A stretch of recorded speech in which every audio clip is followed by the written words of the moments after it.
عشر اللہ تعالیٰ ذری زمین دے، اس میں سے پیداوار عطا فرمائے، اور اس پیداوار پر جو زکوٰۃ اللہ رب العزت نے واجب کی ہے اسے کہتے ہیں عشر۔ چونکہ 10واں حصہ اکثر دیا جاتا ہے اس لیے اسے عشر کہتے ہیں۔ اگر زمین پہ خرچہ کیا ہے آپ نے ادویات کی صورت میں، دیگر معاملات میں، تو پھر آپ 20واں حصہ دیں گے، وہ 5% بن جائے گا۔ زمین کی کس پیداوار پر عشر دیا جاتا ہے یہ سمجھنے والی بات ہے۔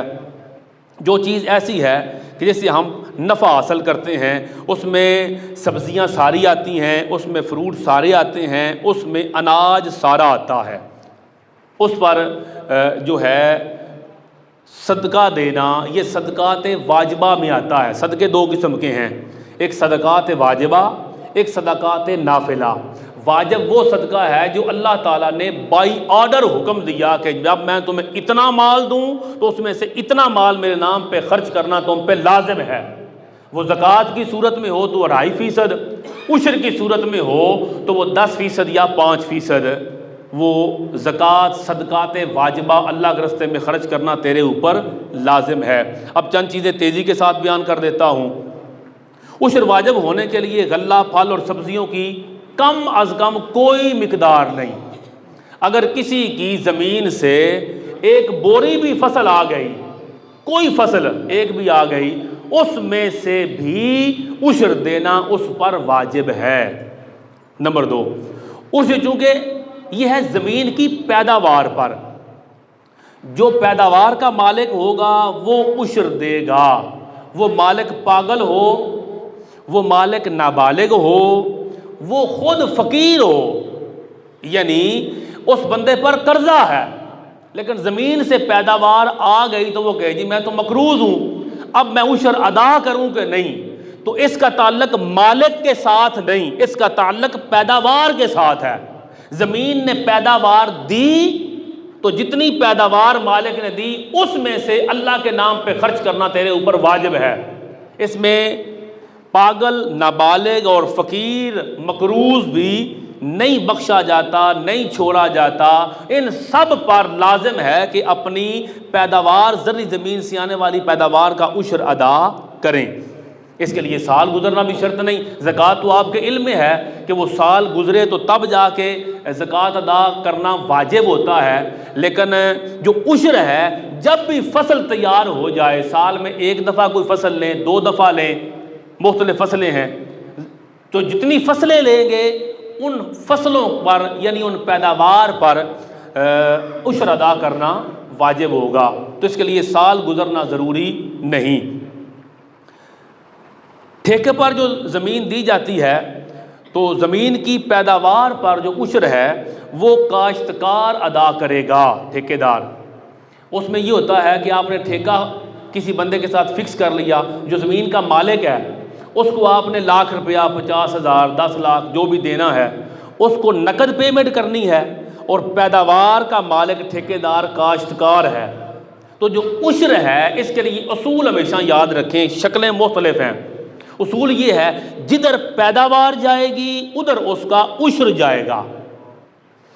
اب اس کی ٹھیکے کی صورت میں ساری پیداوار ٹھیکیدار لے گیا اور جو مالک ہے زمین کا اس کو پیسے ملے تو وہ عشر ادا نہیں کرے گا، تو بندہ یکدم سوچے گا جی پھر پیسے تو لے گیا، عشر سن پہ گیا، نہیں، وہ جو ادا کرے گا اس کے پاس جو 5 لاکھ گیا وہ اس میں سے زکوٰۃ ادا کرے گا۔ وہ پیسے جو اس کے ٹھیکے کی طرف منتقل ہو گئے، اس نے جو پیمنٹ لے لی وہ اس کی زکوٰۃ میں چلی جائے گی، اور جو پیداوار لے رہا ہے وہ اس میں سے عشر ادا کرے گا فصل کی پیداوار کے حساب سے۔ پھر اس میں کبھی ہوتا ہے حصے پر کہ مالک کہتا ہے کہ تیسرا حصہ میرا، 2 حصے تیرا، تو وہاں کون ادا کرے گا عشر؟ جس نے 1 حصہ لیا پیداوار کا وہ 1 حصے کا عشر ادا کرے گا، جس نے 2 حصے لیے وہ 2 حصے کا۔ اصول آپ کو میں نے عرض کر دیا کہ جس کی طرف جتنی پیداوار جائے گی اس پیداوار کے ساتھ ہی اس کا عشر جائے گا کہ عشر کا تعلق زمین کی پیداوار کے ساتھ ہے، زمین کے ساتھ، مالک ہونے کے ساتھ، مقروض ہونے کے ساتھ، سال گزرنے کے ساتھ، بالغ ہونے کے ساتھ اس کا تعلق نہیں۔ جو بھی مالک ہے پیداوار کا وہ اس کا عشر ادا کرے گا۔ اور آخری بات، عشر وہ کل پیداوار کا دیا جائے گا، خرچہ نہیں نکالا جائے گا پہلے۔ یہ بڑا مسئلہ ہے۔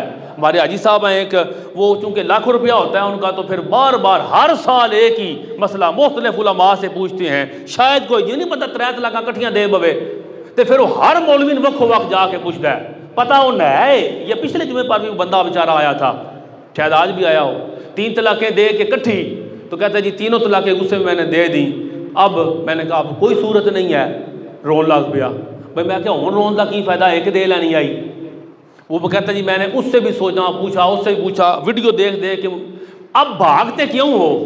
جو شریعت کا مسئلہ ہے اب اس کو فالو کرو، گنجائشیں تلاش نہ کرو۔ شریعت کا مسئلہ یہ 3 طلاقیں اکٹھی دے دی، تینوں ہو گئی، اب بیوی حرام، تمہیں ایڈا جنا بن کے 3 دیتیاں نہیں تو پیدا ہو۔ شریعت نے تو منع کیا تھا 3 طلاقیں دینے سے، 3 طلاقیں اکٹھی دینا یہ گناہ ہے۔ جب بھی طلاق دو تو 1 دو، 100 رستے کھلے، 2 دو، پھر بھی رستے کھلے۔ بالکل اسی طرح گنجائشیں تلاش نہ کرو۔ شریعت نے حکم دیا جتنی پیداوار ہے اس پر عشر دو، تو پہلے کل پیداوار کا عشر دیا جائے گا، پھر اس کے بعد میں جو خرچے ہیں وہ ادا کیے جائیں گے۔ ہمارا جامعہ منہاج القرآن پھالیہ ہم نے بنا دیا ہے، آپ کے علم میں ہے، مئی سے اس کی کلاسز کا آغاز ہو چکا ہے۔ 12 طلباء نے امتحان کے لیے داخلے بھی بھجوا دیے ہیں، یعنی مدرسہ باقاعدہ بن چکا ہے۔ صبح 9 بجے کلاس لگتی ہے ناظرہ قرآن پڑھنے والوں کے لیے، اور 9 سے 12 بجے تک درس نظامی کی کلاس ہوتی ہے۔ تو آپ اس کا وزٹ فرمائیں، تشریف لائیں، دیکھیں۔ ہم نے کام شروع کر دیا۔ شروع کرنا مشکل ہے، جب انشاءاللہ 2-4 سال گزر جائیں گے تو انشاءاللہ رنگ بدل جائے گا، لیکن ابھی ہمیں تنخواہ دینے میں بھی مسئلہ آتا ہے۔ ایک سائیکی ہے، بندہ مسجد کی خدمت خوش ہو کے کرتا ہے، درس کی خدمت کرنے میں 100 مرتبہ سوچتا ہے، حالانکہ درس کے اندر جو خرچ کرے گا اس کے ذریعے قرآن پڑھایا جائے گا۔ تو آئیں اپنی زرعی زمین کی پیداوار وہ عشر ہمیں جامعہ منہاج القرآن پھالیہ کو دیں، تاکہ ہم اس نظام کو بہتر سے بہترین کی طرف لے کے جائیں۔ اللہ رب العزت کی کروڑوں رحمتیں محمد و آل محمد پر، ان کے صدقے اللہ ہماری بخشش فرمائے، آمین۔ وما علینا الا البلاغ المبین۔